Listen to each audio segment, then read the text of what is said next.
What's up, YouTube? Back at you with another video. I'd be remiss if I made a video about Riku and Aqua and not about the main character, the hero himself, Sora. But before I get into it, if you haven't already, check out my other video essays, The Degradation of Riku and Aqua's Strength Through Desolation. And if you happen to enjoy this video, please like and consider subscribing. Without further ado, let's get into it. My opinions and feelings towards Sora went through almost as many changes as he did throughout the story. As a kid playing Kingdom Hearts for the first time, I didn't think much of Sora. There wasn't anything about him that stood out or was exceptional at the time. Back then, there was always another character that had him beat in the cool department. Riku, Leon, Cloud, and Sephiroth had me feeling like, why am I stuck playing as this goofball? Maybe I'm biased, but I didn't agree with the way Sora handled his relationship with Riku. I'm probably part of the minority that actually believes that Sora really did abandon Riku in exchange for new friends. I think the competitive spirit in Sora let the Keyblade get to his head. I could almost even say that just as Riku was blinded by his darkness, Sora was blinded by his light. Moments like, "You're stupid! Sooner or later they'll swallow your heart!"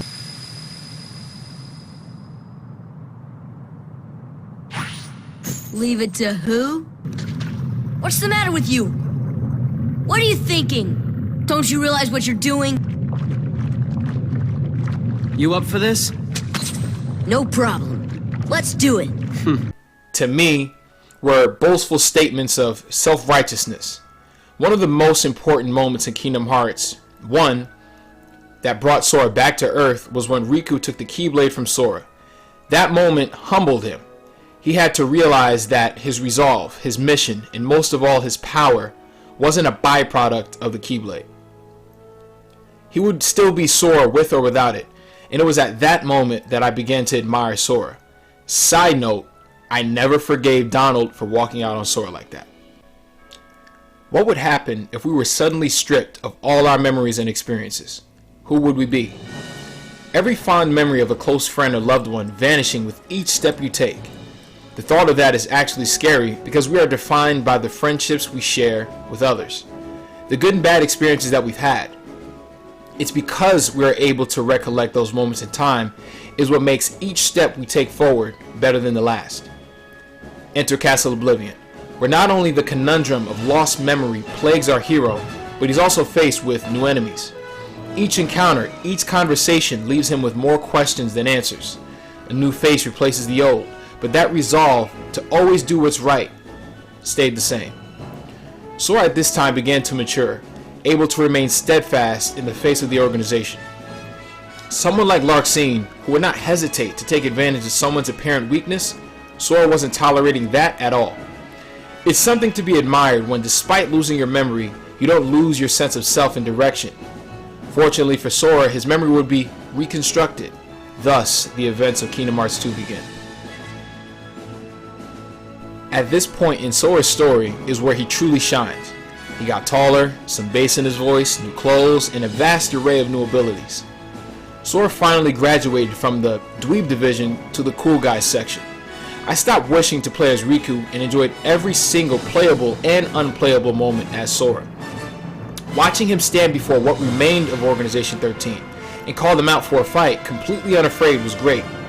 He went from having to lean on others to becoming the one that others can lean and depend on no matter what. From Twilight Town to Radiant Garden to the world that never was, we witnessed what I feel to be his true Mark of Mastery exam. If it was up to me, he passed with flying colors. It was Kingdom Hearts 2 where he became a Keyblade Master in my eyes, despite what ended up happening in the near future. In the words of the Master of Masters himself, the results don't matter. Kingdom Hearts 2 will always be my favorite game, and period, in Sora's timeline. In Recoded, the words hurt and pain were used throughout.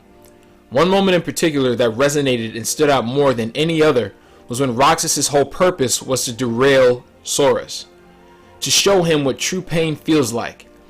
It's almost superhuman that Sora was willing to shoulder, accept, and undertake the suffering of others. Now, here's where things start to go wrong and fall apart. In order for Sora and Riku to become Keyblade Masters and pass their Mark of Mastery exam, they had to journey through worlds that were long lost to the darkness. As always, the path was fraught with danger and adversity, new enemies and familiar ones from the past. The organization took a particular interest in Sora to the point where they marked him with the recusant sigil, knowing where he was at all times and subject to appear at any moment. The foreshadowing of the inevitable was followed by a fight that Sora would ultimately lose, succumbing to sleep and almost becoming the 13th vessel. One of the few instances where our hero had to be rescued. The end result was Riku was deemed a Keyblade Master and Sora wasn't. The aftermath of the events of Dream Drop Distance had long-term negative effects on Sora's character. Losing his abilities, failing the Mark of Mastery exam, and knowing that he was one moment away from becoming Xehanort's new vessel dealt a serious blow to Sora's confidence, in my opinion. It only got worse and worse during the events of Kingdom Hearts 3. Those losses made way for uncertainty, insecurity, and vulnerability. Young Xehanort knew this and used the power of his words to sow more seeds of doubt. It was to the point where Woody, of all people, had to step in. Had that exchange happened during Kingdom Hearts 2, young Xehanort's words would have had no effect. What I believe to be his worst moment was when his strength was needed the most. At the Keyblade Graveyard, where the 7 lights and 13 darknesses were destined to clash. Terra Xehanort shows up, and to my surprise and confusion, Sora and Riku stood there and did absolutely nothing. For the most part, with years to think about this moment, I still believe there was no excuse for his inaction. I'm a lifelong player of Star Fox, and the words of Wolf come to mind when I think of this moment. Fox, let me give you one piece of advice. Don't hesitate. When the time comes, just act.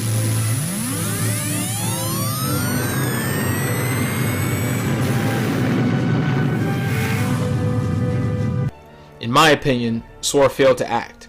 In fact, when everyone needed him to be strong, he fell to his knees and cried like a little bitch. Now, to be fair, given his aforementioned shortcomings of character, he reverted to his older ways of depending on his friends for strength and power. He even said that his strength came from them, which isn't true anymore. Throughout Kingdom Hearts 3, I found myself constantly thinking Kingdom Hearts 2 Sora could and would never. A true regression of character, at least in that moment. I can't say wholeheartedly that I don't like Sora anymore, but, like Riku, he's just not the same. With Riku, I felt that his character was watered down and degraded. With Sora, I feel that he took 1,000 steps forward to take 2,000 steps back in just one game. To take a few steps forward because not a lot happened following the events at the Keyblade Graveyard in Scala Akila. I even feel the old Sora would have handled his meeting of Yozora a bit more aggressively, which would have been more appropriate given the situation. This video is not necessarily to bash the current Sora, it's just my opinion and how I've seen things. If I didn't love his character, then I probably wouldn't have had this much to say. With that said, I hope you enjoyed this video. Please like, comment, and subscribe, and I will see you on the next one. Peace.